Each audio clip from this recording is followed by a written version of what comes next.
Hi, it's Writing Wednesday. Having recently submitted the book that I've been working on throughout this entire video series to my publisher, which is something I'm going to be talking about more in the weeks ahead, so watch this space for further developments.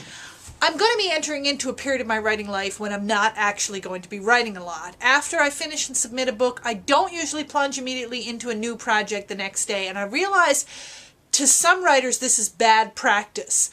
And that's something I want to talk about a little bit, the advice that you must write every day. This is something you'll come across from time to time on the interwebs and various places where you get writing advice. Writers telling you in a tone of great authority, you must write every day. Now the reasoning behind this advice is sound, that if you don't develop a regular and consistent writing practice, it's very easy to let your writing fall into the category of, I'm going to finish this or I'm going to get around to this someday. However, like a lot of great pieces of guidance, when it's taken literally as a rule rather than a guideline, it can become very stifling, and it can actually have the opposite of the intended effect, because there are some writers who feel that because they can't carve out time in their lives to write every single day, they're not real writers and therefore they may as well just give up. An agent who I follow on Twitter argued recently that they've seen this advice given mostly by male writers and never really by women.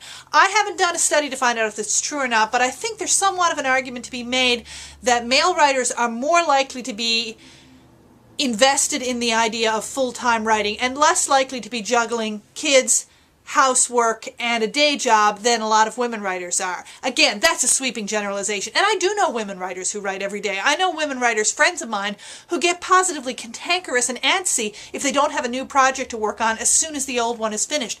That's their writing process. They've learned what works for them, and they do it. My process is very different. I put a lot into a book during the time that I'm working on it, and when it's done, my brain needs to lie fallow for a while. I'm often thinking about and mentally picking over ideas for a new book. I may be doing some reading and very light research, just kind of in the information gathering stage for a new project.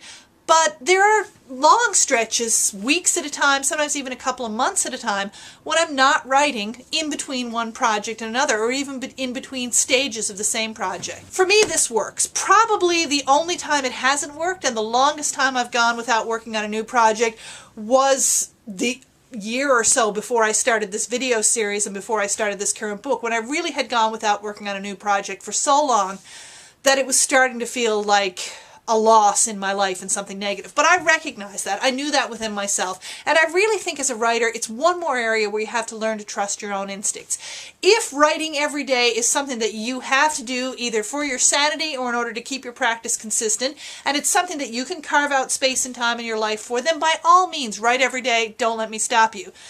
But if you have figured out for yourself as a writer what your consistent writing practice is, and it doesn't have to involve writing every day, maybe it involves writing for a long stretch every Wednesday because Wednesday is the day that you're off work and the kids are at the grandparents' house. Or maybe it involves writing 3 days a week. Maybe like me, it involves writing frantically and almost every day for several months at a time, and then when you get a project to a place where you're ready to leave it, letting it sit for a while and engaging with other things in your life other than writing. Find what works for you and do it. If the advice to write every day inspires you, go for it. But if it feels constricting, or worst of all, if it makes you feel like you're not a real writer because you can't make time in your life to write every day, ditch it. There's a lot of bad advice out there. There's a lot of advice that's good for some writers and not for others. Find what works for you, and then most importantly, do it.